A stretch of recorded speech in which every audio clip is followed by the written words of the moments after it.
வணக்கம். இன்னைக்கு ரொம்ப சிம்பிளா பிரெட்ட வச்சு எப்படி நம்ம ஒரு சாண்ட்விச் மாதிரி ஈஸியா செய்றதுன்னு பார்க்க போறோம். 2 மெத்தட்ல செய்ய போறோம்.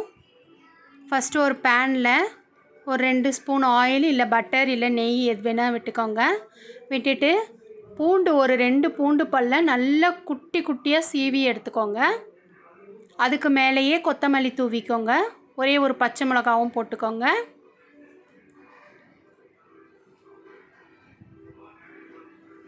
சால்ட்டு கொஞ்சமாக ஒரு 2 சிட்டிக்கு அப்படியே தூவி விட்டுருங்க. ரொம்ப ஈஸியான மெத்தடில் எப்படி செய்கிறதுன்றதை தான் நம்ம பார்க்க போகிறோம்.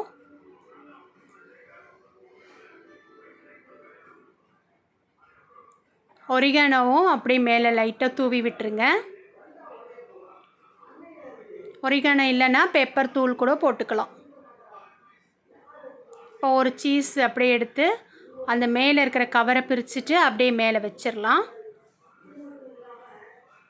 குழந்தைங்க பசிக்குது ஸ்நாக்ஸ் வேணும்னு கேட்கும்போது நம்ம ஈஸியாக ஒரு சீஸ் எடுத்து வச்சு ஒரு ப்ரெட்டை வச்சு ஈஸியாக செஞ்சு கொடுத்துடலாம். ரொம்ப காய்கறிகள்லாம் சேர்க்காம சிம்பிளாக எப்படி செய்கிறது டக்குன்னு செஞ்சு கொடுக்குற மாதிரி ஒரு ரெசிபி தான் நம்ம பார்க்குறோம்.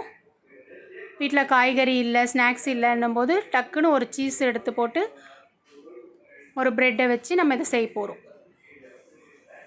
இது செய்கிறதுக்கு டைம் ஒரு 5 நிமிஷம்தான் ஆகும் பார்த்துக்கோங்க.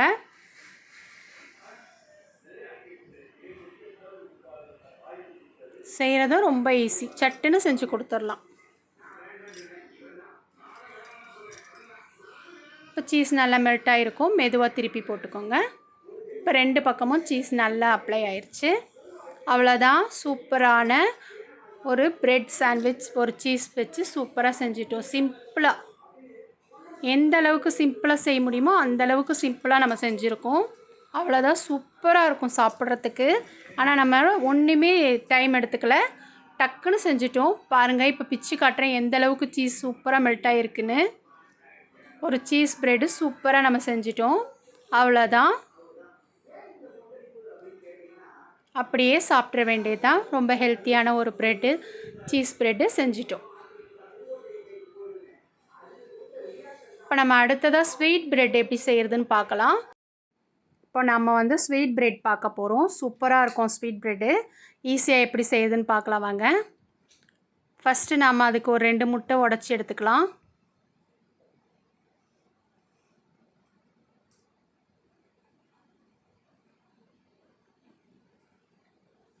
கொத்தமல்லி கொஞ்சம் போட்டுடலாம்.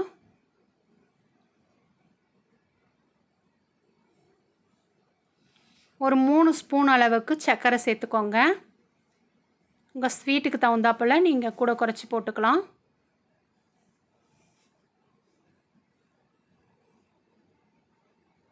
இந்த முட்டை பத்தாது, இன்னொரு முட்டையும் உடச்சி ஊற்றிடலாம்.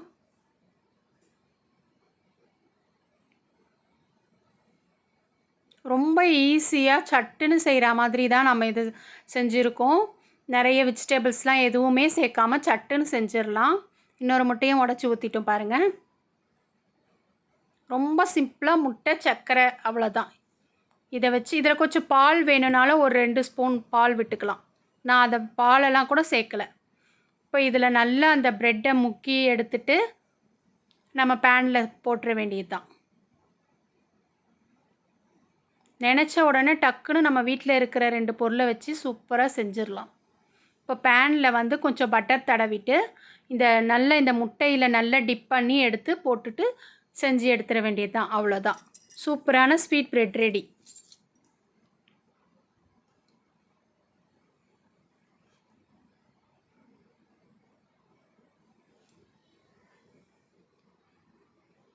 இப்போ மெதுவாக திருப்பி விட்டுருங்க.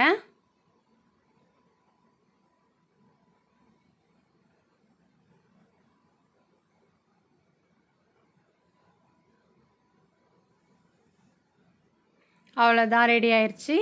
இப்போ திருப்பி போட்டு எடுத்துட வேண்டியது தான். இது சமைக்கவே தெரியாதவங்க கூட ஈஸியாக பிகினர்ஸ் கூட நம்ம ஸ்கூல் விட்டு வரும்போது பசங்களே கூட இதை சூப்பராக செஞ்சு சாப்பிட்டுக்கலாம். அந்த அளவுக்கு நிறைய இன்க்ரீடியண்ட் எதுவுமே சேர்க்காம சிம்பிளாக நம்ம வீட்டில் இருக்கிற இன்க்ரீடியண்ட் வச்சே செம்ம சூப்பரான ஒரு ப்ரெட் டோஸ்ட்டு செஞ்சிட்டோம் பார்த்துக்கோங்க. ஸ்வீட் ஒன்று, சீஸ் ஒன்று சூப்பராக செஞ்சிட்டோம். அதிகமான பொருட்கள் எதுவும் இல்லை. வீட்டில் இருக்கிற பொருட்களை வச்சு பசங்க பசிக்குதுன்னு கேட்கும்போது டக்குன்னு செஞ்சு கொடுத்துடலாம். ஸ்நாக்ஸ் எல்லாம் எதுவும் இல்லாத போது இந்த ரெசிபி செஞ்சு ட்ரை பண்ணி பாருங்கள். சூப்பராக செஞ்சிட்டோம். எல்லோரும் இந்த ரெசிபியை ட்ரை பண்ணி பாருங்கள். தேங்க்யூ.